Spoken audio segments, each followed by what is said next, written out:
Una protesta contra la gentrificación en la Ciudad de México derivó en disturbios y vandalismo en las colonias Roma y Condesa. La manifestación convocada en el Parque México degeneró en violencia cuando un grupo de encapuchados del llamado Bloque Negro comenzó a realizar pintas en el Foro Lindbergh. Más tarde, el contingente marchó por avenidas como Michoacán, Insurgentes y Álvaro Obregón, donde con piedras, palos, barras de metal y petardos rompieron cristales, arrancaron cámaras de vigilancia y dañaron mobiliario urbano. Tengo cosas que decir.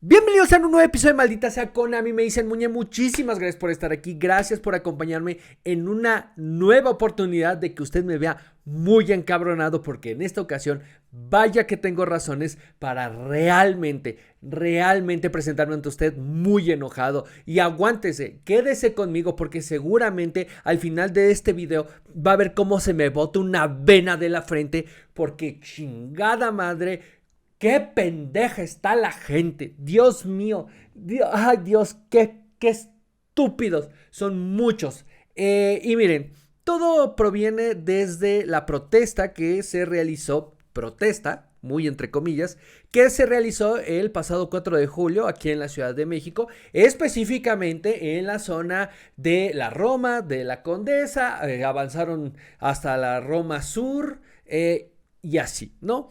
En esta protesta inició porque la gente se estaba quejando de la gentrificación que está sucediendo en la Ciudad de México. Y les voy a dar mis razones del por qué estoy enojado.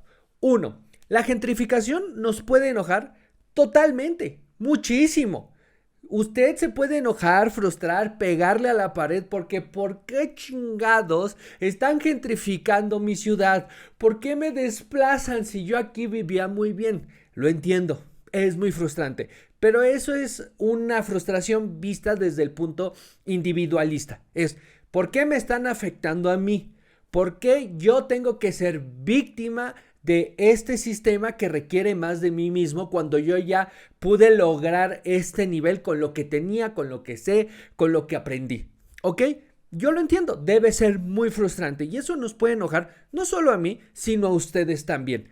Pero la gentrificación, por más allá de la crítica y el análisis y las soluciones que se ofrezcan, es un efecto natural de los seres humanos. Es algo que nosotros mismos provocamos a través de la infraestructura, a través de la inversión y a través de esta demanda y necesidad de tener un techo donde vivir.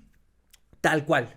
Eso es lo que pasa. ¿Por qué se genera la gentrificación? Simplemente porque hay una ciudad, hay un territorio específico donde hay una mayor inversión pública e inversión privada. La inversión pública se ve reflejada en infraestructura, en seguridad, en servicios públicos, ya sea, por ejemplo, infraestructura, pueden ser calles pavimentadas, puede ser alumbrado público, pueden ser patrullas, seguridad, que tengamos policías recorriendo las calles, algo que pasa más en la Ciudad de México que en algunas otras ciudades, ¿no?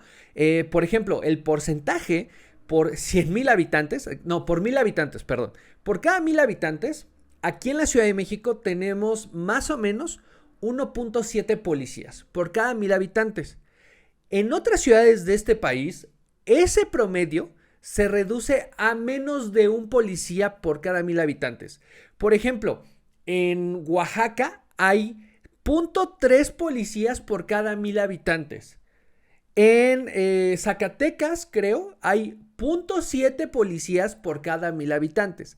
Y así nos podemos ir estado por estado. Entonces, tener mayor seguridad es algo que es muy atractivo para la gente. Y los servicios públicos, que es poder contar con electricidad y con agua potable. Ahí está. Y luego tenemos la parte de la inversión privada. Y la inversión privada se ve reflejada en más servicios, en mayor entretenimiento, en inversión para crear empleos, en generación de propiedades para su uso comercial. Es decir, hay inversión privada para generar estas torres de oficinas que por ahí vemos en la Ciudad de México. También tenemos torres como las de Bancomer, como las de BBVA, que es una inversión privada grandísima solamente para poder ahí instalar su corporativo más grande que responde al país entero, ¿no? Algo así sucede en diferentes ciudades del país que va atrayendo personas. De hecho, una de las formas en las que China consiguió hacerse de una fuerza laboral muy grande es, a ver, tenemos muchísima gente, güey, muchísima. Tenemos un gran porcentaje de la población mundial aquí. ¿Cómo nos hacemos de ese beneficio? Bueno, empezaron a gentrificar. Empezaron a hacer inversión grande en diferentes ciudades de China para que su población estuviera concentrada en unos cuantos territorios específicos y que esa población se volviera fuerza laboral que les permite ahorita poder producir prácticamente todo lo que se consume en el mundo entero en cuestión de tecnología, en cuestión de consumo, en cuestión de lo que a ustedes se les ocurra, se produce en China y eso es posible porque el gobierno chino dijo, a ver, sí tengo mucha gente, pero necesito juntarlos para que esto se vuelva una fuerza laboral.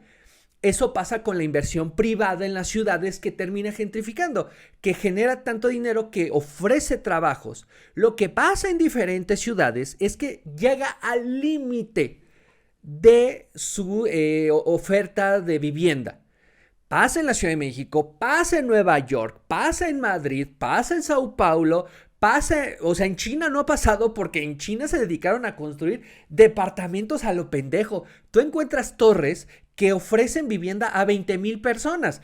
En China empezaron a construir tantos y tantos departamentos que tuvieron que algunos derrumbarlos porque ya no alcanzaba, ya no era viable. A pesar de que sí juntaron a la gente, esas mismas personas ya no podían pagar por esos departamentos y la inversión estaba ahí. Entonces, en vez de dejarlo abandonado, prefirieron derrumbar esas torres. Entonces, la inversión privada lo que genera es que haya un atractivo específico para la ciudad. Pero para que la inversión privada llegue a una ciudad, tiene que ser atraída por la inversión pública. Para que haya infraestructura, para que haya calles, para que haya carreteras, para que tengan servicio de agua, servicio de luz, de electricidad, que una torre como la de BBVA o como la de Banorte o como la de el Hotel Sofitel o lo que sea que está en Reforma, puedan acceder a una capacidad eléctrica para poder estar operando las 24 horas del año. Entonces, ¿por qué se gentrifica un lugar? Porque hay inversión pública y hay inversión privada. Ambos son muy atractivos para la población porque invita al ciudadano a vivir mejor, tal cual. Lo que pasa es que, como ya lo decía, hay un límite de oferta de departamentos, de casas, hay un límite de vivienda. Algo que pasa en Nueva York. En Nueva York se fue gentrificando, pero desde que eran las 13 colonias, güey. O sea, Nueva York, desde que era Nueva Ámsterdam o New Amsterdam, cuando estaba controlada por los holandeses, esa madre ya era muy atractiva porque ahí tenían toda la infraestructura de los que fueron llegando a Estados Unidos. Y hasta el día de hoy no para de gentrificarse porque es una capital económica muy importante. Ahí se mueve muchísimo dinero y es muy atractivo para aquellos que quieren ganar bien estar viviendo en Nueva York. Por eso, trabajar en Nueva York, pues sí, te ofrece un sueldo alto porque vas a gastar muchísimo. Algo que está pasando en la Ciudad de México. Aquí, trabajar es muy atractivo porque seguramente, no en todos los casos, pero seguramente si trabajas en la Ciudad de México, vas a vivir mejor o vas a poder ganar más que en otros lados. Tal vez la calidad de vida no se refleja en un espacio más grande para tu vivienda o que te sobre dinero después de cobrar el sueldo. No, pero sí vas a estar seguro de que tienes cierto nivel de seguridad, cierto nivel de estabilidad, hay más lugares donde irse a entretener, hay cierto modus vivendi aquí en la Ciudad de México que es más estable y menos inseguro que otras ciudades del país. Seguramente, y sí las hay, ciudades más seguras en el país, como lo es Mérida. Mérida se fue gentrificando, pero por los propios chilangos. O sea, los propios chilangos que tenían trabajo remoto en medio de la pandemia se fueron para allá. Se fueron para Mérida y fueron gentrificando Mérida. Hicieron que las rentas se fueran más alto porque había una mayor demanda. Y a pesar de que en Mérida hay mucha seguridad y hay desarrollos y así, la oferta de vivienda en Mérida no fue creciendo conforme fue aumentando la demanda de vivienda. Entonces, le pasó a Mérida en una escala menor lo que le está pasando a la Ciudad de México. ¿Qué pasa con la Ciudad de México? Que gracias al internet, gracias a las redes sociales, la gente fue descubriendo que no es una ciudad en color sepia, ¿no? Que la Ciudad de México tiene un alto nivel en la calidad de vida que te puede ofrecer y que no le tienes que invertir tanto si estás ganando en dólares. Totalmente es atractivo si eres gringo. Pero muy pendejo tienes que ser tú si crees que los gringos están gentrificando la Ciudad de México. No, papacito. El problema de la gentrificación en la Ciudad de México, o mamacita, también no hay que discriminar, o papacite, mamacita, lo que chinga su madre. Bueno, el punto es que de los 130 millones de personas que viven en México, es decir, el país completo, porque algunos creen que México es la ciudad, no. De los 130 millones de personas que viven en este país, 1.16, es decir, 1.168.000 personas son extranjeros. Y son extranjeros de todas las nacionalidades, desde chinos, gringos, brasileños, venezolanos, cubanos. O sea, el porcentaje es mínimo. Y ese millón no viven todos en la Ciudad de México. Entonces, tener esta fantasía de que son los gringos simplemente porque el choque cultural te hace notarlos más, no quiere decir que es culpa de ellos. Claro que hay un choque cultural y claro que existe un resentimiento porque ellos ganan más. Y es un resentimiento natural y entendible. Ellos ganan más y vienen aquí a gastar menos. Se entiende. Pero a ellos adjudicarle la gentrificación de la Ciudad de México es realmente ignorante y es realmente xenófobo. Te están metiendo en un discurso para empezar a generar esta antipatía con los estadounidenses. Entonces, la gentrificación nos puede molestar, sí, pero realmente es un efecto natural de la sobrepoblación, de la mala distribución de la población, de la poca inversión pública que existe en otros lados, porque es algo que no lo digo yo, lo decía López Obrador. López Obrador decía que el sistema y tal cual el gobierno estaba muy centralizado, muy centralizado, y es algo que ni siquiera él, con todas las reformas que hizo, con todos los caprichos que quiso realizar y que terminó haciendo realidad, pudo cambiar. Ni él mismo, el señor que cambió a todos los jueces de este país, el señor que dijo a la chingada esta selva, a la chingada estos manglares para poner mi refinería, ni ese señor pudo descentralizar el gobierno federal. Y ese es uno de los graves problemas en México, que como hay demasiada inversión en la Ciudad de México, no se invierte en otros lados. ¿Y qué pasa? Cuando tienes un problema de narcotráfico, de crimen organizado, muchas ciudades son capturadas por ese mismo crimen organizado. Y entonces hay niveles de inseguridad, hay niveles de extorsión, hay niveles de violencia. Por ejemplo, ¿qué haces para invertir en Culiacán cuando ahí ya opera el crimen organizado a sus anchas y todo lo que inviertas ahí no te va a servir de nada porque va a operar para ellos, va a operar a favor del cártel de Sinaloa? ¿Qué haces, güey? ¿Cómo arreglas este pedo? Y sabes que si estos güeyes se vuelven locos, como está pasando en este momento, se van a volver violentos, van a agredir a las personas, les van a tumbar sus cámaras, les van a pedir que pongan cámaras y luego el otro cártel se las va a tumbar. Si no hacen lo que les piden, van y los violentan, o van, les cobran piso, o van y los ejecutan. El problema de la gentrificación de la Ciudad de México no es por la Ciudad de México, es por la falta de oportunidades y de inversión fuera de la Ciudad de México. Si hubiera más oferta de calidad de vida, deja tú de vivienda, de calidad de vida fuera de la Ciudad de México, chingo a mi madre si los departamentos en la Condesa y en la Roma Norte y en la Roma Sur y en Anzures y en Santa María la Ribera no serían más baratos. Pero como no se invierte ni en seguridad, ni en infraestructura, ni en servicios públicos en muchas partes de este país, entonces la población mexicana, que son 130 millones de mexicanos, tiene que encontrar cómo medio vivir con cierta calidad de vida en los espacios en donde es habitable, en donde al menos se pueden asegurar de cierto nivel de vida. ¿Cuánta gente no vive con preocupación en Zacatecas? ¿Cuánta gente no vive con preocupación en Chiapas? ¿Cuánta gente no vive con preocupación dentro de Quintana Roo? ¿Cuánta gente no vive con preocupación en todo Sinaloa, en todo Chihuahua, en todo Tamaulipas, en partes de Nuevo León? ¿Cuánta gente no vive preocupada en Jalisco, güey? En Michoacán.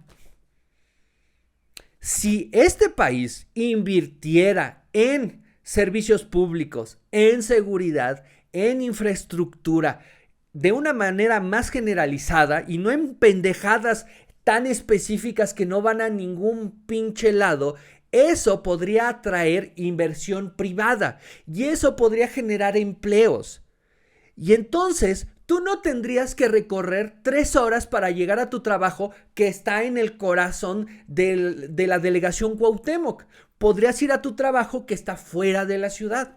O ni siquiera te tendrías que mudar a la periferia de la Ciudad de México porque esa inversión privada está llegando a tu ciudad. Pero ¿con qué certeza de seguridad y de infraestructura invitas a cualquier corporativo, a cualquier empresa que se acerque a Michoacán? Cuando en Michoacán hay un problema porque los aguacateros tienen que cobrar piso y no hay una autoridad en cualquier nivel que pueda contrarrestar eso.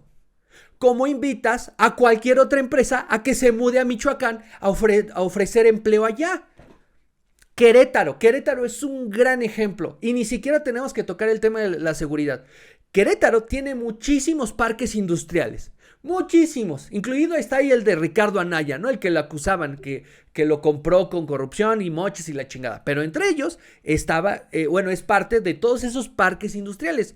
Tú entras a Querétaro y antes de poder llegar a la ciudad puedes ver parque industrial, parque industrial, parque industrial, parque industrial. ¡Qué chingón! Es oferta de trabajo. ¡Felicidades! ¿Cuál es el pedo? Que no hay infraestructura, que no hay inversión para que eso sea viable. Entonces, para poder entrar o salir de Querétaro es un verdadero pedo, porque la carretera México-Querétaro está bloqueado por todos los trailers que salen de Querétaro a la Ciudad de México y de la Ciudad de México hacia Querétaro. O bueno, en esa ruta, ¿no? Ya sea norte-sur, sur a norte. La carretera, la autopista, inclusive México-Querétaro, se bloquea porque hay muchísimos trailers, porque no alcanza la infraestructura para ampliar la autopista, para que haya los suficientes carriles, y aparte porque Querétaro utiliza esa autopista como si fuera su periférico, como si fuera su propio distribuidor vial. Entonces, qué bonitos los parques industriales, pero la infraestructura que está ofreciendo la inversión pública no da abasto y entonces termina fastidiando a la ciudad y a la inversión privada. ¿Qué pasa? Que entonces aquellos que invirtieron su dinerito en parques industriales en Querétaro dicen, pues ¿sabes qué? También hay en el Estado de México. Y ese mismo bloqueo que existe en Querétaro solo se mueve más cerquita de la Ciudad de México. Y ahora sí ando leyendo lloros de, ay, es que mi vida es horrible, me hago 3 horas al trabajo, es que trabajo en la Benito Juárez y vivo hasta Tecámac, no, porque me hacen esto a mí, me están fastidiando a mí, es con la mera intención de perjudicarme. Sí, güey, es horrible tener que invertirle 3 horas de tu vida a poder regresar a tu casa. Y seguramente debe ser muy cómodo poder salir de tu trabajo, caminar 3 cuadras y ya poderte ir a acostar, a ver la tele, a jalártela, lo que sea que te haga feliz. Pero esa situación que estás viviendo no es culpa del que ya vive al lado de tu trabajo. Porque ya sea que son dueños, ya sea que llegaron antes o que pagan una renta que los hace acreedores de poder quedarse ahí, la culpa es de que el Estado, tal cual, no ha generado las condiciones para que la iniciativa privada se vea atraída a invertir en lugares cercanos a donde tú vives. Es muy caro vivir en la Ciudad de México, no solamente por la renta, sino por los insumos, por la gasolina, por lo que tú quieras. La Ciudad de México es carísima. Pero ¿saben por qué se encareció más? No por los gringos, güey, sino porque tarde o temprano nos dimos cuenta que vale más el tiempo que el dinero. Eso es lo que ha ido gentrificando la Ciudad de México. El valor de poder recuperar tiempo de tu vida ha hecho que los departamentos dentro de la Ciudad de México cuesten más, valgan más, no solamente a la hora de rentar, sino a la hora de comprar. Tener un departamento chiquitín de 2 recámaras, un baño y un medio balcón que solo te da para que entre aire al departamento, vale muchísimo más que si estuviera construido en cualquier parte de la República, simplemente porque estar más cerca del origen de los trabajos vale oro, güey. Tener 2 horas de vida para ti vale más que 5,000, 7,000, 10,000 pesos. Tener 2 horas extras para vivir al día vale muchísimo, cabrón. Muchísimo. Y este efecto es provocado por la precarización del trabajo, que es natural cuando hay una sobreoferta de talento. Es natural. Lo que estamos viviendo es efecto natural de nuestra propia existencia. Que seamos muchísimas más personas en el mundo entero a comparación de lo que existía hace 25 años, afecta totalmente. Entonces, existe una precarización del trabajo porque ahora la generación millennial, que realmente no lleva poquitos años en el mercado laboral, tiene que hacer muchísimas más cosas que las que tenía que hacer su papá por un 70% del poder adquisitivo. Aquellos que tienen papás en la generación X eran papás que tenían para comprar una casa, para poder hacer el súper, para poder tener una segunda familia, para comprarse un cochecito, para llevarte al cine, para llevarte a la feria, luego en la feria presentarte a su otra familia y decir, no, es que yo los quiero a todos y entiendan la circunstancia y espero que puedan comprender, soy un hombre débil, como sea. Pero a tu papá le alcanzaba para todo eso y aún así llegaba a las 7 de la noche a cenar, cabrón. Lo que le está pasando a los millennials ya de por sí es bastante preocupante. Y ahora que está entrando la generación Z al mercado laboral con un problema muy grave que es de poder retener información, de poder concentrarse, porque por ahí había el estudio de que el pez globo tiene una capacidad de retención de información de 20 segundos. La generación Z tiene una capacidad de retención de información de 7 segundos. Así tal cual. O sea, tú le puedes poner a un pez globo un TikTok de 30 segundos y al segundo 20 te lo va a aguantar. La generación Z y la generación alfa, que son los niños, los adolescentes, les está costando, güey. Les está costando todo aquello que les requiera más de 7 segundos de atención.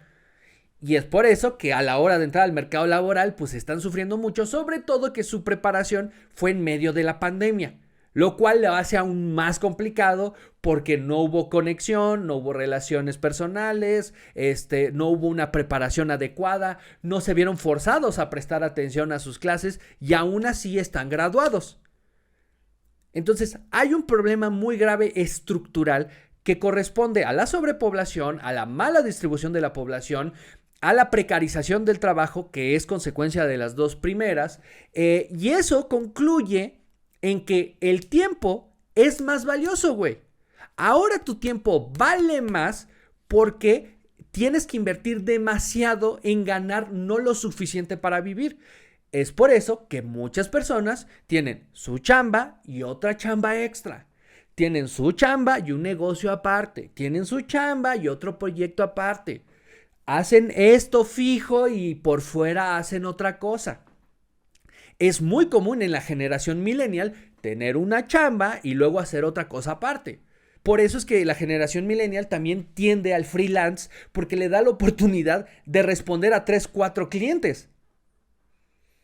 Entonces, la gentrificación solo es el fin de una cadena de problemas que estamos viviendo simplemente por existir, por necesitar dónde vivir. En este planeta hay un chingo de territorio, hay un chingo de islas, y si nos queremos reducir a México, también, güey, hay un chingo de territorio, y yo no sé cómo le hace la gente, pero se acomoda en lugares en donde no tendrían que vivir, y aún así ahí viven. En Mexicali, cabrón, pinche calor de la chingada, pero la gente dice, no me importa, aquí yo voy a vivir, cabrón. En lugares de Yucatán donde dices, no mames, no puedo sudar más, cabrón, ya no tengo agua en el cuerpo para sudar, y la gente dice, me vale verga, yo aquí voy a vivir, cabrón. Los mayas agarraron todo el Caribe y dijeron, me vale verga, güey, por eso andamos así medio desnudos. Entonces, territorio hay. Aquí la cosa es que en México ha habido poca inversión pública para atraer inversión privada que genere empleos en otras partes y que esa derrama económica genere mayor ingreso en la recaudación y permita generar seguridad, dar una certidumbre sobre la calidad de vida. Lo vivimos en Zacatecas, de cuánta gente tuvo que emigrar de su estado, güey, de su población, de su municipio, porque el gobierno nomás no les pudo ofrecer la garantía de que el crimen organizado los iba a correr, güey. Estado de México, ¿cómo quieres que la gente compre su casa en el Estado de México cuando hay cabrones que tienen una organización dedicada simplemente a quitar casas, a desalojar gente, y que no hay nadie, güey, una puta autoridad, una autoridad del Estado de México que resuelve ese pedo? ¿Por qué? Porque esas pinches organizaciones son organizaciones que jalan al voto. Entonces, no se vayan a ofender y no voten por nosotros y no nos acarreen gente. En Chiapas, güey, ¿cuántas personas, cuántas comunidades indígenas vienen demandando que los han desalojado de sus poblaciones? Entonces, cuando ves todo lo que está pasando en México en cuestión de seguridad, en cuestión de violencia, en cuestión de inversión privada, en cuestión de generación de empleo, claro que se va a volver demasiado atractivo vivir en la Ciudad de México y eso va a provocar que aumenten las rentas. Van a aumentar las rentas no solamente en la Condesa, en la Roma, en Anzures, en Chapultepec, no, güey. Van a aumentar las rentas en Iztapalapa, en Tláhuac, en Xochimilco. Hasta en Milpalta ya está caro vivir. En el Ajusco, rentar en el Ajusco, güey, antes era realmente una tortura, ahora está cerca de la ciudad. Es que dices, bueno, no está tan lejos. Claro, por supuesto que hay una gentrificación y se pueden enojar, pero es un efecto natural de la cantidad de personas que somos, de la necesidad de trabajo y de la poca inversión pública que existe en el país. Seguramente habría corporativos en Morelos, corporativos grandes que ofrecerían una mayor cantidad de empleos si hubiera seguridad, güey. Si no estuvieran cobrando piso a los pinches narcotraficantes. Si no hubiera gobiernos coludidos con el crimen organizado, seguramente habría mayor inversión. Yo viví en Cuernavaca un rato y recuerdo lo que era Cuernavaca y ahora que voy, verga, güey, está abandonado. Todos esos lugares que eran restaurantes, que eran negocios, que eran tiendas, güey, a la chingada, cabrón. Y a la chingada porque no hay un gobierno que respalde esa inversión y que les dé certidumbre de que no se los van a chingar, de que no va a llegar ahí una célula del cártel a rafaguear a todos. Justamente cuando yo me fui fue en el momento en el que incrementó la violencia. Y entonces ya poner un lugar de chelas o poner un restaurante era un peligro porque si no pagabas piso, te cargaba la verga no solo a ti, sino a tus comensales. Y entonces ya había un daño en tu prestigio. Es como, es el lugar en donde te terminan rafagueando. Bueno, pues no vayamos ahí. Y ese es el tema de la gentrificación. Pero también me enoja y muchísimo lo que vi de la protesta que se realizó el pasado 4 de julio. Porque del tema de la gentrificación podemos hablar muchas cosas, podemos debatir, pero creer que la gentrificación es culpa de un ente, de un grupo, es de ignorantes, es una visión victimista, porque la gentrificación es culpa de todos. Es culpa del Estado, es culpa de la inversión privada, es culpa de la población.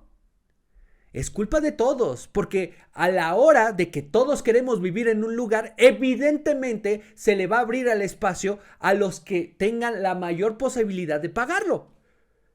Claro, güey. Claro que hay demanda de vivienda en la Ciudad de México solamente por el aparato de gobierno.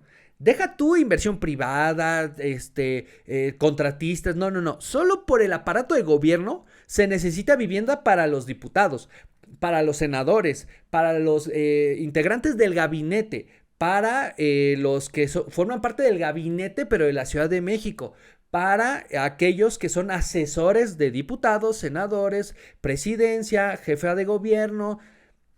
Luego se necesita vivienda para todos los servicios que proveen a todos esos, todo ese aparato del gobierno. Entonces así podemos ir creciendo la lista hasta que de repente el gobierno de la Ciudad de México contrata una empresa china para darle mantenimiento a la línea rosa y ahora tenemos muchísimos chinos que adivinen que también necesitan vivienda. Y no es ni su culpa y no están haciendo un daño. Forman parte del progreso de la Ciudad de México. Y entonces el gobierno de la Ciudad de México le tiene que pagar a la empresa que contrató a estos chinos y tiene que pagar lo suficiente para que los chinos puedan vivir en la Ciudad de México con la calidad suficiente para poder ir a trabajar de la mejor manera. Ese es el fenómeno que genera la gentrificación en la Ciudad de México, lo cual es una cosa muy diferente a la protesta que sucedió el pasado 4 de julio, porque esta pinche protesta fue mutando peor que si lo hubieran metido a Chernóbil. O sea, primero una protesta anti-gentrificación y las quejas eran es que nos corrieron de nuestro barrio, güey. Pues sí, cabrón, porque tu barrio se volvió más caro. Perdón, es un efecto natural de la gentrificación y definitivamente debe ser horrible, güey. Pero creer que tu barrio no tiene que mejorar porque si no te van a terminar corriendo es como pedirle a tu novia que no vaya al gym porque si se pone más buena le va a gustar a más güeyes y seguramente con alguno de ellos no vas a poder competir. Le estás pidiendo a tu comunidad, a tu colonia, a tu barrio, lo que sea, que no mejore porque entonces ya no te va a dar para pagar por él. Yo sé, es horrible, güey. Es horrible tener que vivir esa circunstancia. Pero déjame decírtelo, así pasa en todo el mundo. Todo lo que es creado por el hombre tiene tendencia a ir mejorando. Y esas mejoras normalmente terminan descartando población. Pasa en todo, güey. Pasa en los trabajos, pasa en las relaciones, pasa en la vivienda, pasa en los amigos. Todo aquello que tenga tendencia a mejorar y a aumentar la calidad tiende a dejar personas de lado. Tiende a escupir gente, por así decirlo. Yo algo que le digo mucho a mis amigos es que esta ciudad, si algo te pone es al pedo, porque escupe gente. Esta Ciudad de México no es de ahorita, es de años, güey. Esta ciudad escupe gente. Y si no te pones al pedo, te va a terminar escupiendo. Tal cual, güey. Suena horrible, ¿eh? Suena horrible, yo lo entiendo. Pero tienes que verlo desde la perspectiva de lo que es y no de lo que quieres que sea. Porque solamente cuando entiendes lo que es, puedes trabajar sobre ello. Si te dedicas a trabajar en lo que quieres que sea, no vas a llegar a ningún lado. Y es justamente lo que es esta protesta. La protesta de la gentrificación es de, ay, es que me corrieron de mi barrio, ay, es que ahora las salsas no pican. Yo creo que uno de los argumentos más pendejos de la historia. No puedo creer lo que ese sea uno de los argumentos que acompañan esta marcha. Y en eso se convierte esta protesta, en una protesta xenófoba. Sí, güey.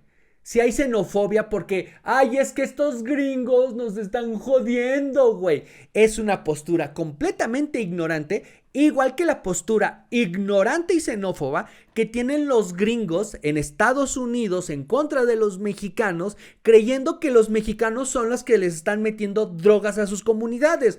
Cabrón, lo que le está metiendo drogas a sus comunidades es su incapacidad de controlar el dolor, güey. Su incapacidad de parar de meterse cosas al pinche cuerpo.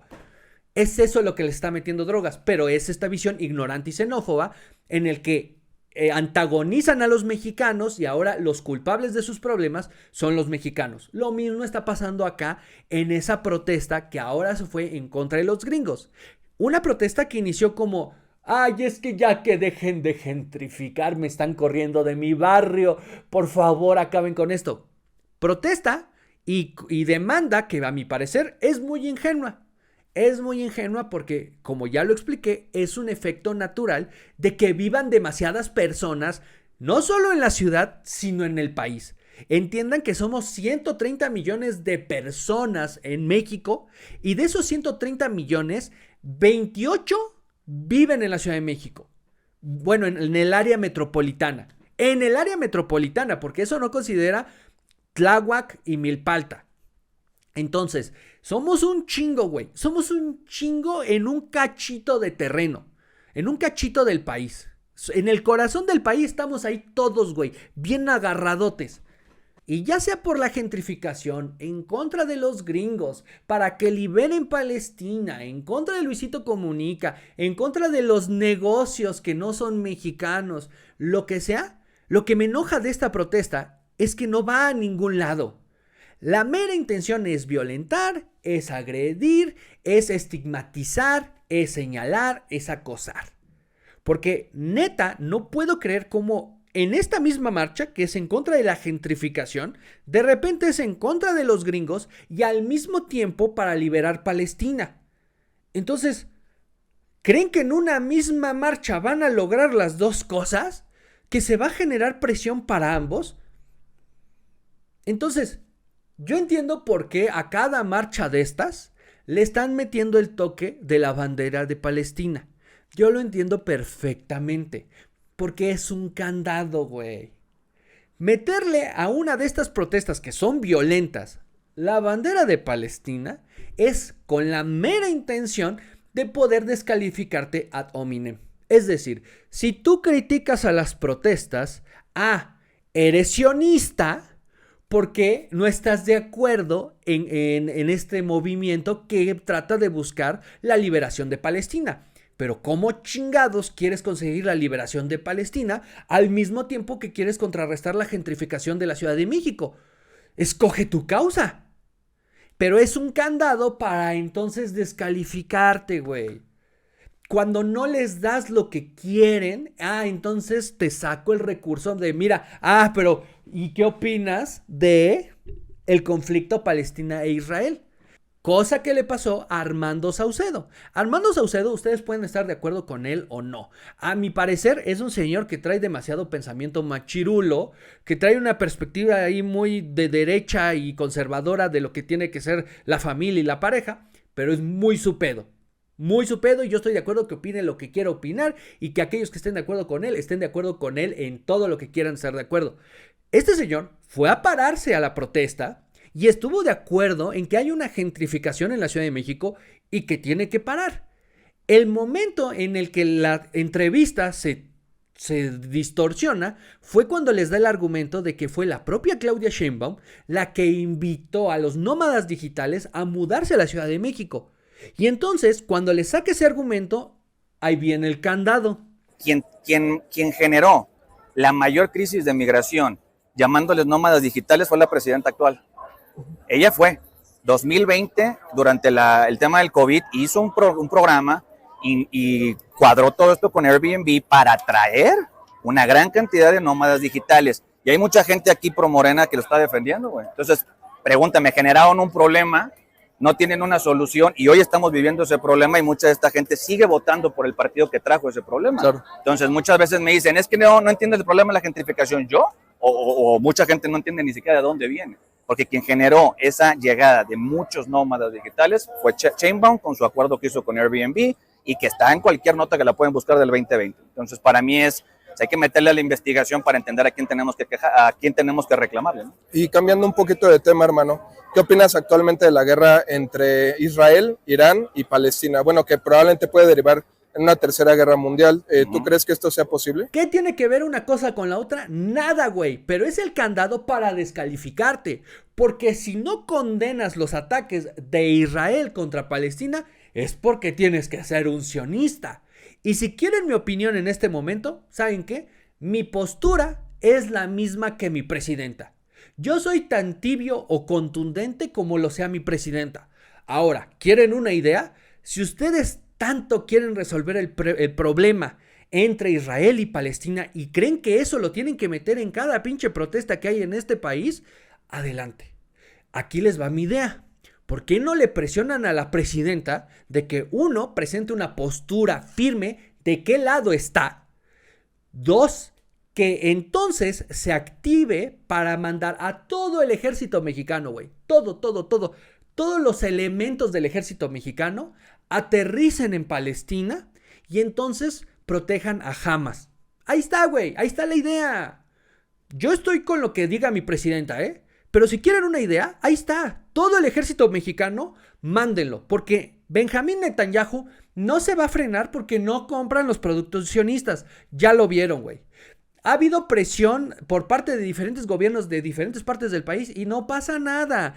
Ni siquiera la falta de aprobación en contra de esos ataques, de ese genocidio, porque me reclamaban que no decía genocidio, de ese genocidio que está realizando Benjamín Netanyahu en contra del pueblo palestino, ni siquiera la falta de aprobación lo ha frenado. Entonces, si tanto andan metiendo el tema aquí en la Ciudad de México, ahí está el plan, que la presidenta mande a todas las fuerzas armadas, todos aquellos que formen parte del ejército mexicano y de la marina, se metan a Palestina y entonces protejan al pueblo palestino, a Hamas, hagan que el ejército israelí se eche para atrás y ahí está. ¿Quieren una idea? Ahí está, güey. Presionen a la presidenta para eso. Si yo voy a defender al pueblo palestino, me van a matar en 20 segundos. Ni siquiera voy a poder entrar. Si ustedes van sin un entrenamiento militar, lo mismo les va a pasar. Entonces, ¿quieren una solución efectiva? Porque eso de no comprar productos del Estado de Israel está muy pendejo. Está muy pendejo. Es como aquellos que dicen, ay, vamos a boicotear Coca-Cola. No lo vas a lograr, mi hermano. Y sobre todo está más pendejo porque Coca-Cola en México le da empleo a mexicanos. Tal cual. Starbucks le da empleo a mexicanos. Starbucks en México ni siquiera es de Starbucks Estados Unidos. Es una licencia que adquiere una empresa mexicana que es Alsea. Alsea que administra a Domino's, que administra a Tox, que administra a California Pizza Kitchen y a otros restaurantes, güey. Una empresa mexicana que le da empleos a mexicanos. Entonces, si eso, nada de eso te ha servido, bueno, presiona a la presidenta porque es la única que puede hacer algo de verdad. Y si quieren una idea, ahí está el ejército mexicano. Ya vieron qué buenos son para detener al crimen organizado en México. Han de ser igual de buenos para frenar al ejército israelí. Ahí está, güey. Ahí está su pinche solución. Y como lo pueden ver, nada de este tema tiene que ver con la gentrificación y con los nómadas digitales. Nada, güey. Pero como lo decía, es un candadito, güey. Es un candadito para que a la hora que desacredites a la marcha, a la hora de que los señales por violentos, a la hora de que acuses de que van y se meten en una tienda a robar ropa, es que eres sionista porque tú estás de acuerdo con el abuso que se está cometiendo contra el pueblo palestino. Tú eres parte del genocidio que se está cometiendo contra el pueblo palestino, güey. Es un candadito para poder descalificarte ad hominem. Pero lo que podemos ver es que si un tema no tiene que ver con lo otro y si la protesta no proviene del pensamiento lógico, de la crítica lógica, proviene desde la voluntad de violentar, de agredir, de estigmatizar. Ahora, ¿quiénes son los enemigos de los capitalinos? Los pinches gringos. Como si todos los extranjeros que llegaran a México fueran de Estados Unidos. Como si todos los güeros en México fueran gringos. Como si todos los gringos que viven en México estuvieran de manera ilegal. Como si todos los gringos que trabajan en México no pagaran impuestos. Es una percepción completamente ignorante de aquellos que se encuentran en México.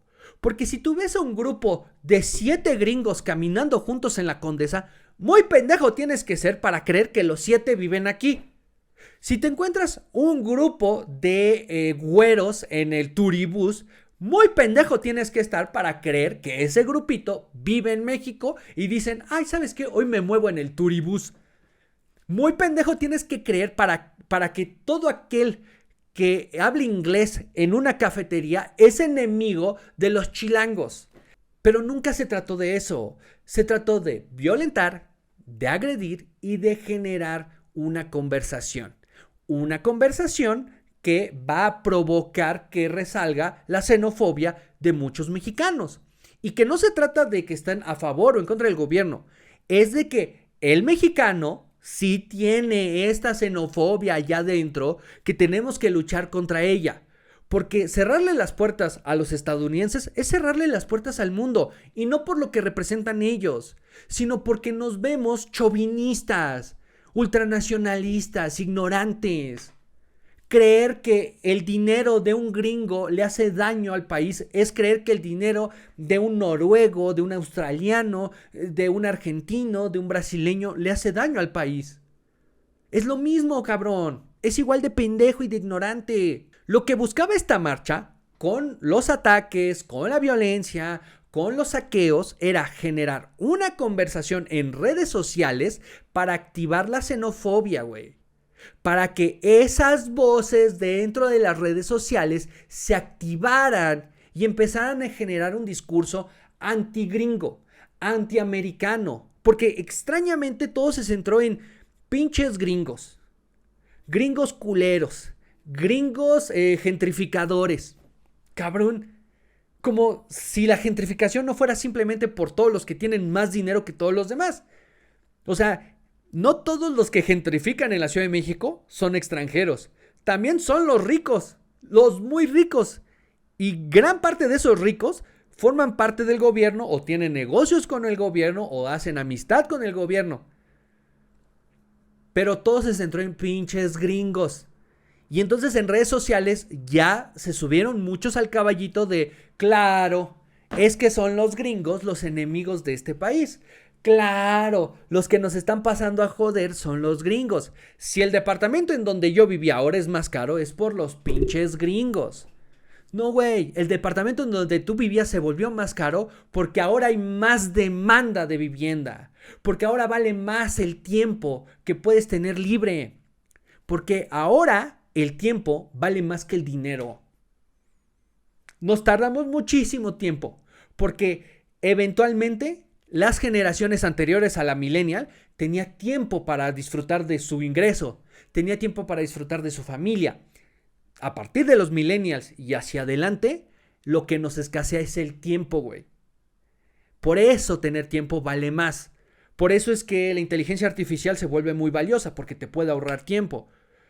Por eso es que tener un celular se vuelve aún más valioso porque te puede ahorrar tiempo. Prácticamente todos los avances tecnológicos que tiene esta generación es con el fin de ahorrarnos tiempo. Y si una vivienda te ofrece lo mismo, obviamente se va a evaluar más alto. Obviamente va a ser más demandado por la mayoría de la población. Y el tema jamás fue la gentrificación, fue el estigma, fue generar este dedo que apunta. Y entonces, ¿quién es el culpable de todo? Pues los gringos, güey. Ay, se asomó Luisito Comunica. Pues él también es parte del problema, cabrón. Porque órale va que Luisito va a Venezuela. Órale va que va a Cuba y critica el modo de vida del socialismo. Pero ¿por qué no ha hablado de BlackRock? Porque creo que Luisito sí es parte del problema. O sea, Luisito Comunica va a Cuba, viene a Venezuela y hace videos en crítica de los modelos que tienen orientación socialista o por lo menos modelos que tratan de defender una soberanía. Pero nunca lo he visto críticamente hablar sobre BlackRock, por ejemplo. Carnal, haz un video de investigación sobre BlackRock, sobre cómo opera BlackRock en el sector inmobiliario en México. Sería la manera en la cual él mismo se respondiera a esta pregunta de, güey, ¿qué pedo? Yo soy todo buena onda, hago videos sobre viajes, ¿por qué la gente me odia? ¡Ay, güey! No lo puedo creer. No mames. Es que ¿por qué Luisito no ha hecho un video de BlackRock? Es que Luisito ya tiene todo para destruir a BlackRock. Luisito Comunica fue a Venezuela, habló de cómo se vive en Venezuela y en Venezuela no pasó una chingada, güey. Luisito Comunica fue a Cuba, grabó en Cuba, mostró cómo se vive en Cuba y no pasó nada en Cuba. Luisito Comunica es un youtuber y no tiene la responsabilidad, cabrón, de ir a generar el contenido que a Diego Rusarín se le antoja. Que Diego Rusarín cree que es conveniente para validar sus otros videos. No mames. Esa postura es una postura victimista. Es una postura que te quiere vender la idea de que tú eres víctima de aquellos que tienen otras oportunidades, de aquellos que tienen una mayor capacidad de difusión. Entonces, después a Diego Rusarín se le ocurre que parte del problema es Luisito Comunica por no desnudar la postura y las acciones de BlackRock, como si eso lograra algo, porque si alguien hace eso todos los pendejos días, es Diego Rusarín y no ha llegado a ningún lado el señor, a ningún lado, solamente a generar contenido que monetiza porque te hace sentir víctima del sistema y entonces ya no te sientes tan responsable de cómo estás viviendo. Ya no te hace tan responsable de tu propia circunstancia, de tu propia situación. Ah, es que soy víctima del sistema. Claro, ya no tengo que preocuparme porque no está en mis acciones, está en lo que me hicieron. Entonces, ¿quién es el culpable de todo? El capitalismo, BlackRock, George Soros. Sí, tú no te preocupes porque si tú vives mal es porque así fue planeado, así fue diseñado. No veas más allá de ti mismo, porque si ves más allá de ti mismo, te podrías dar cuenta que otros en tu misma circunstancia salieron adelante. También otros en tu misma circunstancia les fue peor.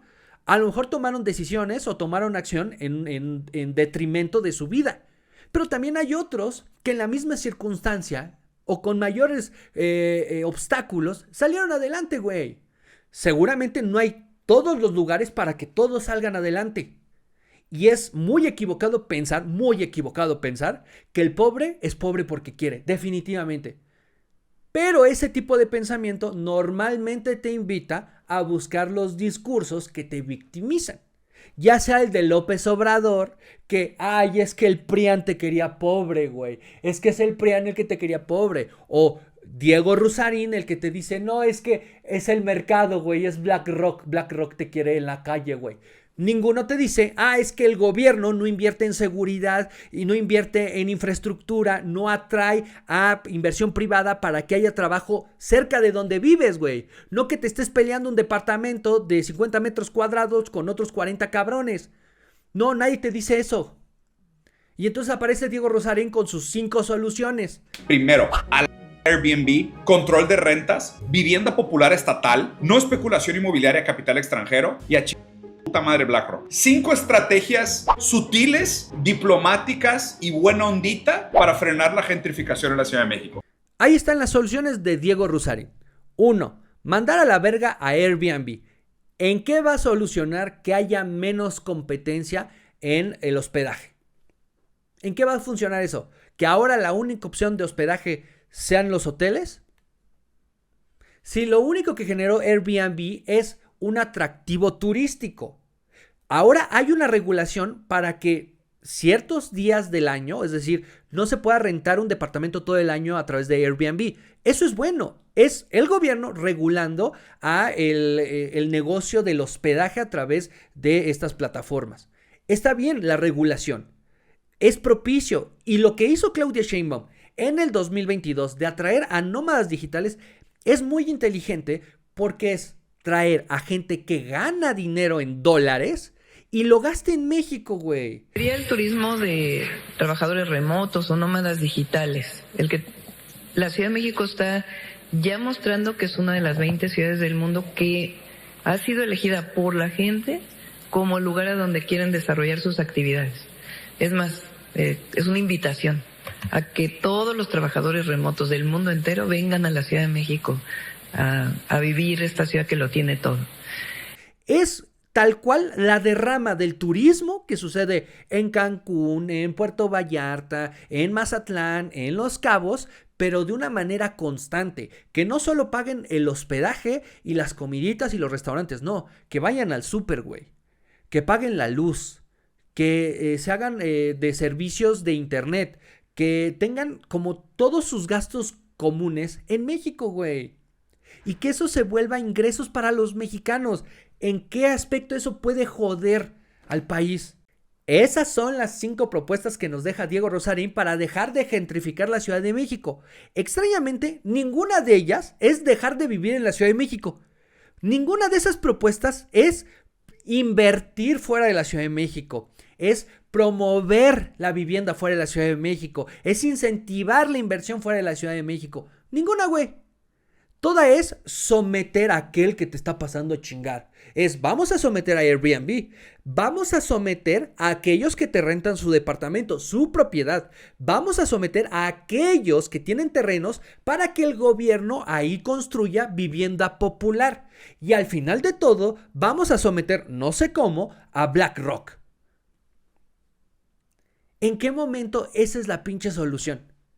Pero es una filosofía que no solo proviene del canal de YouTube, que muy bien monetiza a Diego Rusarín de una manera muy capitalista. Es una filosofía que también proviene desde el lado radical del régimen. Es esta filosofía de que la gente se siga sintiendo víctima, porque así es más fácil acercarse a ellos. Es más fácil convencerlos de que nosotros somos los buenos, sobre todo en este momento tan complicado para el régimen. Sobre todo en este momento en el que lo que le surge es generar un discurso antigringo, antiestadounidense. En este momento lo que mucho les preocupa dentro de la generación de ideas y de contenido dentro de la 4T es: no escuchen a los gringos son injerencistas, los gringos son intervencionistas. Claro que están muy preocupados, güey. Porque lo que ha sucedido recientemente entre Estados Unidos y México ya no es los dimes y diretes de Donald Trump, ya no son las posiciones machistas del señor que gobierna Estados Unidos. Ojalá, güey, ojalá todavía estuviéramos en la situación en la que Claudia Sheinbaum lo único que tiene que hacer es no responderle a Donald Trump. No, güey, el ataque de Estados Unidos a México se volvió institucional. Se volvió de gobierno a Estado.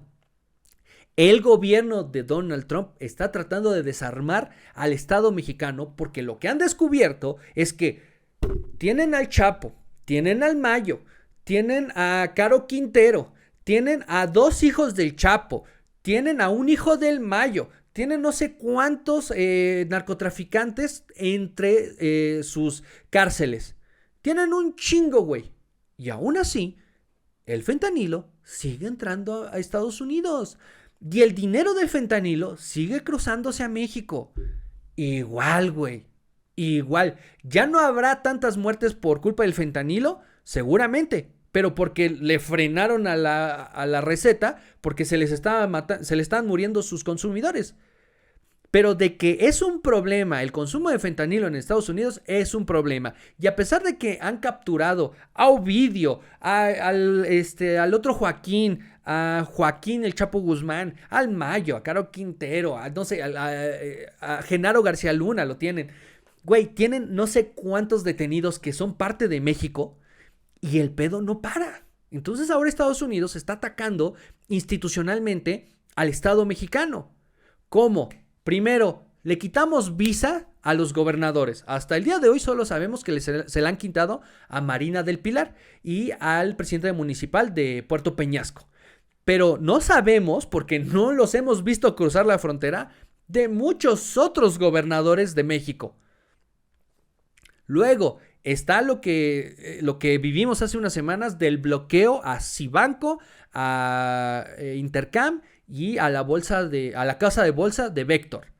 Ese es un ataque al sistema financiero mexicano. O sea, no es solamente estos bancos, es el Departamento del Tesoro señalando a bancos por lavar dinero del crimen organizado y del narcotráfico, por haber servido a lavar dinero de Genaro García Luna, persona que está en la cárcel y con la cual está muy de acuerdo que está en la cárcel el actual régimen, pero que la única manera en la que pudo haber recibido dinero del narco era lavándolo.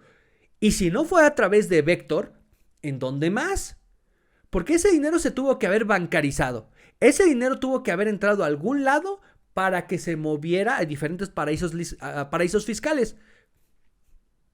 Si no fue con Vector, ¿a través de quién fue? Entonces, Estados Unidos ya trae un ataque institucional en contra del actual régimen. Y son problemas que se han generado desde el PRI, desde el PAN, que ahora Morena ha querido mantener, pero que les está afectando en el timing. Donald Trump ya se cansó, así como se cansó Biden. Por eso Biden estuvo de acuerdo en que se capturara al Mayo Zambada como se capturó el Mayo Zambada. Por eso es que le dieron fuerza a esta unidad de investigación financiera que tienen en Estados Unidos, que es el FinCEN, para que empezaran a investigar todos estos movimientos de lavado de dinero del narcotráfico. Y que ahora Donald Trump esté utilizando eso para darle en la madre a todo este aparato de corrupción que existe en México, no nos debe de sorprender. Y sobre todo ahorita, que también han exhibido a la fiscalía con la detención de Julio César Chávez y señalando que había una orden de aprehensión en México y no se ejecutó. ICE, esta policía antimigrante que atrapó a Julio César Chávez Jr., lo que hizo, y lo hizo con toda la intención, porque lo hicieron después de la pelea, una vez que ya se entregaron los premios, una vez que la inversión se estuvo asegurada, una vez que ya a todos les cayó su pago, ahora sí, detienen a Julio César Chávez Jr. y públicamente señalan que el peleador, que el hijo de la leyenda, tenía una orden de aprehensión por vínculos con el crimen organizado, por vínculos con el narcotráfico, por vínculos con el cártel de Sinaloa. Lo hicieron a propósito, güey. Lo hicieron a propósito. Entonces, ahorita es muy importante para este aparato mediático que encabeza Jesús Cuevas empezar a generar este discurso de los pinches gringos. ¿Ya vieron los gringos cómo nos quieren chingar? Porque claro que les preocupa que ahora que Ovidio Guzmán ya afirmó que va a declararse culpable y que va a colaborar con pues el Departamento de Justicia de los Estados Unidos, güey, claro que les preocupa. Claro que ¿qué puede decir, güey? ¿A quién puede acusar? ¿A quién puede señalar? ¿A quién van a tener que entregar para que no toquen a Andrés Manuel? Andrés Manuel es el tótem. Andrés Manuel es el tótem. Si eso se cae todo, güey. Entonces, ¿quién va a caer? La cabeza de quién se va a ir a cambio de que no se toque el tótem. Y obviamente en esta circunstancia muy complicada para el régimen, que no tiene nada de poder en contra de Estados Unidos, porque Estados Unidos está atacando a México en donde no está México. O sea, está complicando a México porque México no puede hacer nada en la acusación en contra de Ovidio Guzmán. México no puede hacer nada para someter al juez que va a llevar el caso de Ovidio Guzmán. México no puede hacer nada para obligar al Departamento del Tesoro a quitarle la acusación de lavado de dinero a la casa de bolsa de Vector, que fue fundada por Alfonso Romo, que fue el jefe de oficina de presidencia de Andrés Manuel López Obrador, y que se acusa que su casa de bolsa fue la que lavó el dinero de Genaro García Luna. El gobierno mexicano no tiene capacidades para poder pelear en donde está atacando a Estados Unidos. Y eso es lo que les duele más, es por eso que están tan golpeados, es por eso que de repente Andrés Manuel López Beltrán, de ser muy público, de ser muy visual, ahora ya ni tweets tiene. Ahora ya no aparece por ningún lado. Ahora sí ya no está en ningún podcast. Andrés Manuel López Beltrán, de ser el coordinador político de Morena a nivel nacional, ahora ya no aparece en ningún lado, güey. Ya no lo vemos en ninguna parte, ya no se asoma a nada. Definitivamente lo que puedo ver es toda una coordinación para crear la narrativa de que somos víctimas de los gringos. Pasó desde la marcha, se convirtió en conversación en redes sociales y después eso llegó a ser columna y contenido para diferentes redes sociales, para diferentes plataformas. Hay toda una coordinación para crear esta filosofía de que tú eres víctima del sector privado, eres víctima de los que rentan su departamento, eres víctima de Airbnb, eres víctima de BlackRock, hasta allá llegó el pedo, eres víctima de todos estos entes privados que no te quieren dejar rentar su departamento o su casa al costo al que a ti te alcanza. Y le quitan completa responsabilidad al Estado de crear otros puntos de desarrollo, de invertir para que haya servicios públicos, para que haya seguridad en otras zonas del país. Yo no he visto ni a Viri Ríos, ni a Diego Rusarín, ni a todos estos columnistas del régimen diciendo, oye, ¿y en qué momento el gobierno, porque esa es su responsabilidad, generar desarrollo, generar oportunidades de crecimiento, le va a invertir a otras zonas del país? Le va a dar opciones a diferentes estados a que se vuelvan receptores de todas esas personas que están dispuestos a pagar una renta de 10,000 pesos, 12,000 pesos, porque no les alcanza para las de 20, 30,000 que hay en la Ciudad de México. Tal vez no habría tantos desplazados en la Ciudad de México si hubiera más opciones con el mismo nivel de calidad de vida que hay en la Ciudad de México en más estados en el país. Una de las soluciones que ha tenido Nueva York a la cantidad de gente que quiere vivir allá es que se están ofreciendo oportunidades en Texas, en California, en Illinois, en Pensilvania, en Nueva Jersey, en Florida. Al menos hay 20 estados en Estados Unidos que ofrecen las mismas oportunidades que en Nueva York, tal vez no con la misma paga, tal vez no con la misma presencia en la industria, pero definitivamente hay opciones.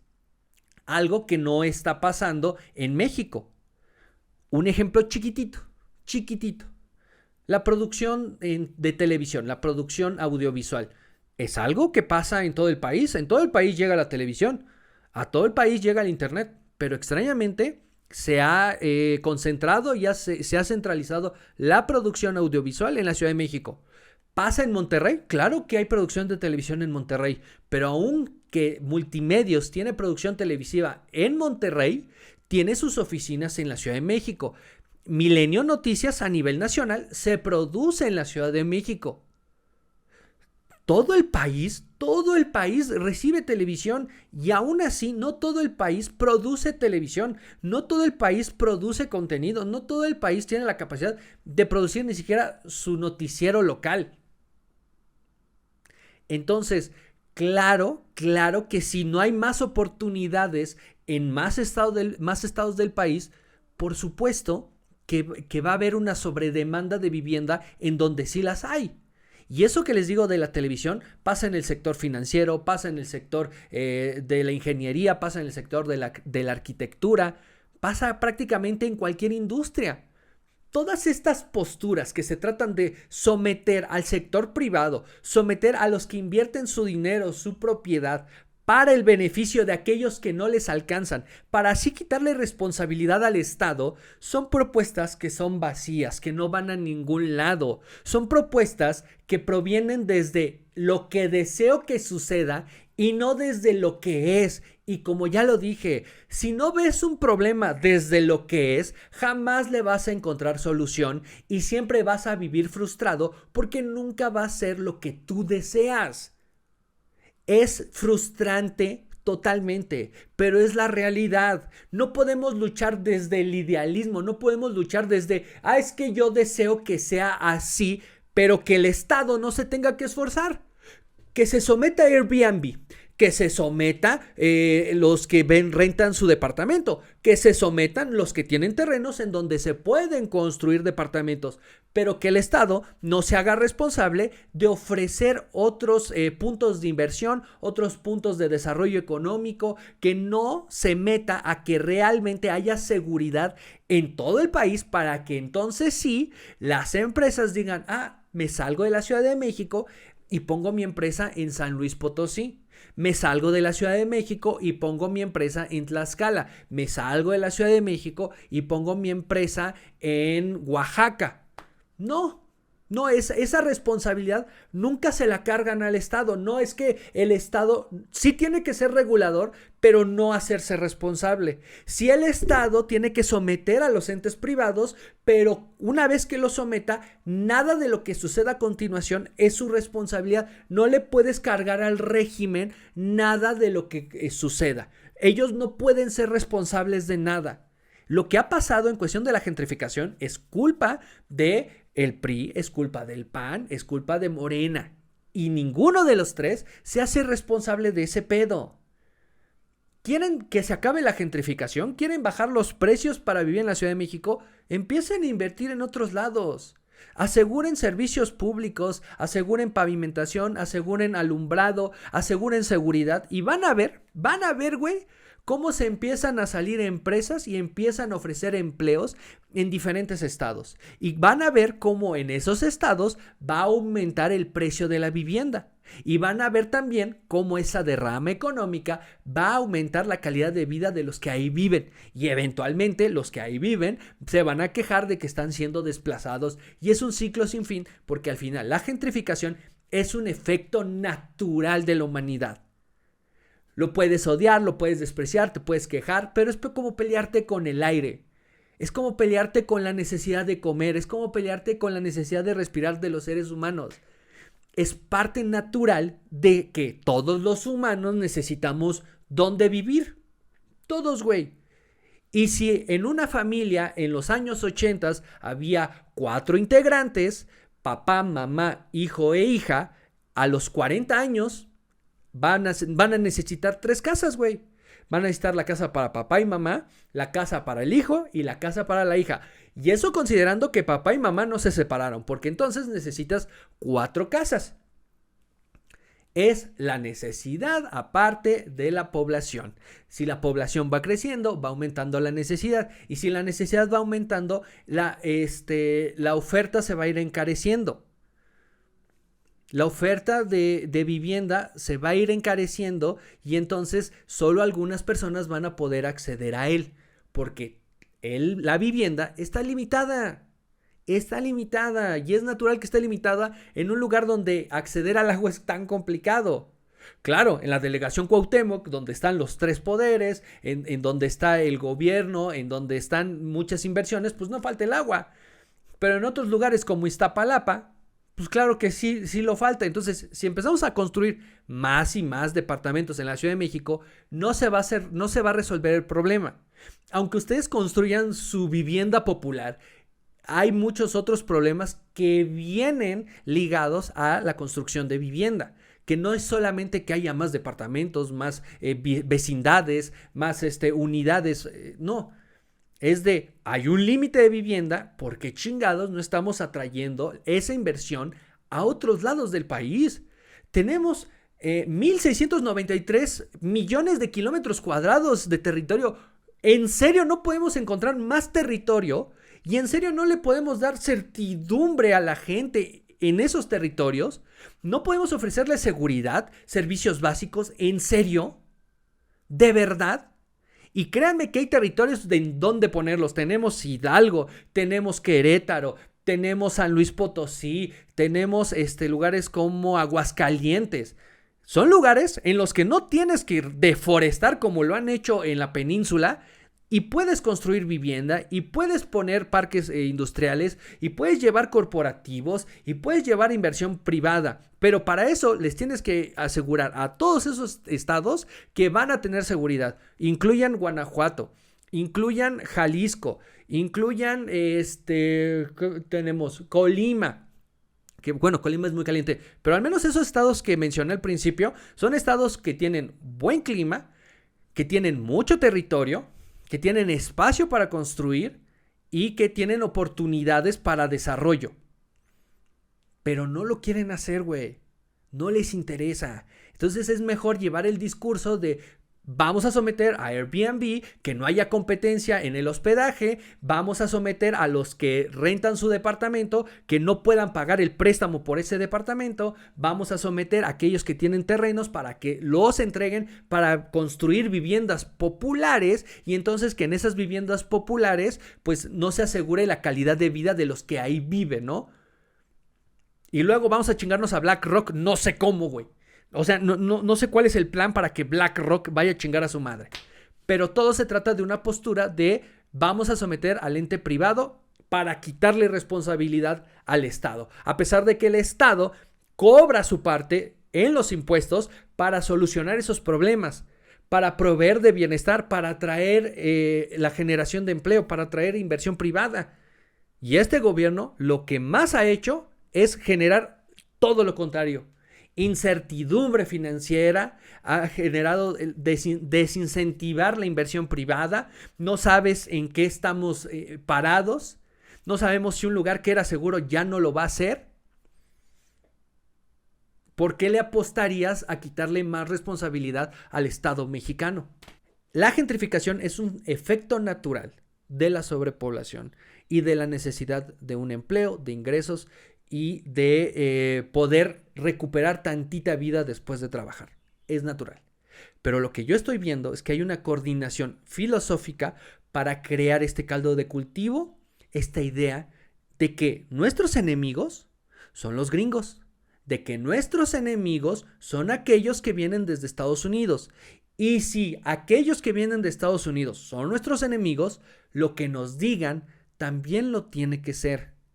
Muy adecuado resulta que justamente en el momento histórico y político en el que el gobierno de los Estados Unidos está desnudando cómo el crimen organizado se beneficia de la infraestructura del Estado mexicano para poder lavar su dinero, para poder traficar drogas, para poder traficar personas, sea el momento en el que dentro de México haya toda una protesta y una organización coordinada para crear una retórica anti-Estados Unidos. Muy adecuado resulta.